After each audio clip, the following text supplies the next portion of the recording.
Le WTI, Ludovic, le WTI, la référence américaine du pétrole qui, alors je me souviens de vos premières interventions chez nous, vous nous expliquiez que le WTI, dans la limite des 60-62 $, et c'est des zones de turbulence extrême, s'il navigue en dessous, c'est problématique, il faut commencer à vendre le WTI. C'est une zone clé qui est celle sur laquelle le WTI évolue actuellement, 59 $ le baril. Les signaux d'alerte existent, hein, qu'ils soient géopolitiques, même si ça se calme un peu, et heureusement, mais la géopolitique reste tendue, monétaire, commerciale, macroéconomique. Les stocks également commencent, les stocks mondiaux sont à des niveaux assez élevés. Résultat, le WTI pourrait, est-ce que le WTI techniquement pourrait aller chercher les plus bas, sachant qu'en plus, et c'est ce qu'on disait en introduction, à moins de 60 $ le baril, eh bien les gisements, les puits de pétrole, de schiste aux États-Unis ne sont plus rentables, donc ils vont fermer. Alors, vous savez que le WTI, bon, c'est un actif que je suis depuis quasiment maintenant une vingtaine d'années. Il est vrai que là, ça faisait quelques mois, j'en parlais pas. Pourquoi? Parce qu'il n'y avait rien à dire dessus. Franchement, il n'y avait rien à dire. Il se passait vraiment rien.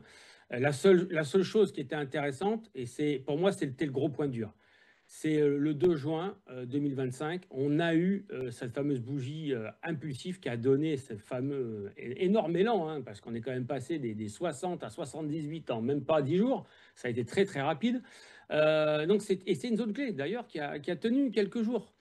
Donc pour moi, vendredi, il y a eu un mauvais signal. C'est-à-dire un mauvais signal, c'est-à-dire c'est pas un signal d'achat, hein, c'est tout au contraire, ils ont cassé. Alors moi, je ne parle pas des 60, parce que je vais être un peu plus précis par rapport à mes zones, c'est 59,80.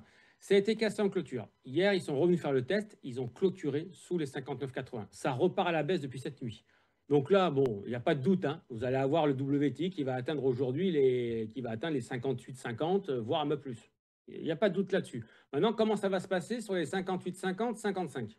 C'est là qui est la problématique. Soit ça relance, soit ça risque de casser. Alors, moi, je l'ai mis en version journalière, mais en version hebdomadaire, au niveau des bougies, c'est vraiment, vraiment pas beau. Voilà.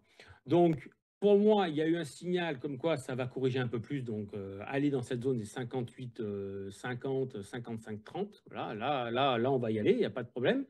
Et si on doit me dire, à partir de quand tu considères que on peut avoir un regain à l'achat où on va dire que les vendeurs commencent à reprendre la main, alors moi, je ne vous parle pas des 60, hein, ce ne sera pas les 60, ce sera les 62,86. Si on arrive à clôturer au-dessus de 62,86, là, je vous dirais effectivement, là, les vendeurs ont perdu la main, c'est les acheteurs qui reprendront la main. Mais tant que de toute façon, vous n'arriverez pas à clôturer au-dessus de 62,86, pour moi, il n'y a pas de reprise haussière. Ouais, très clair. Et puis de toute façon, les catalyseurs à la hausse, on a du mal à les identifier pour le moment. Oui, tout à fait. Et j'ai écouté votre intervention tout à l'heure, et à juste titre, c'est pas la géopolitique là qui mène là pour le moment, hein. Je suis d'accord avec vous, ce que vous avez dit, c'est que c'est clairement la guerre commerciale qui est en train de. C'est pour ça qu'il peut y avoir plein de choses qui peuvent être liées par rapport à cette guerre commerciale.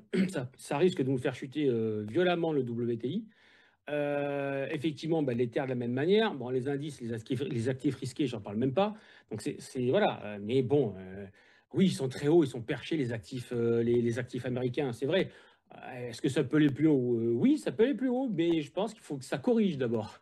Il faut que ça corrige. Parce que moi, quand je prends un Nasdaq, que je suis énormément, il monte en ligne droite depuis le 7 ou 8 avril. Il n'y a pas la moindre respiration. Donc il va bien corriger un peu cette montée. C'est légitime, comme tous excès. Bon, ben, il y a des corrections qui vont se faire, il n'y a pas de souci.